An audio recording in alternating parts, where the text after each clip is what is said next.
ওরে মাছ রে, শুধু পুঁটি মাছ তো। এই দিয়ে রে, এই যে সব উঠে উঠে চলে আলো, এই যে সব দড়ি দিতে পালাইছে দেখ। ছোট ছোট এখানে কিছু দিলে পড়বে, যে নিচ থেকে উঠছে।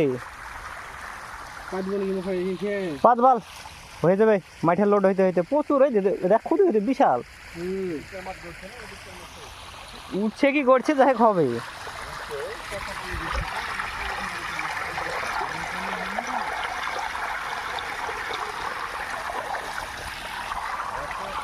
এটা হওয়ার সম্ভাবনা ছিল মেলা দিন আগে, কিন্তু হইলো একটু লেটে।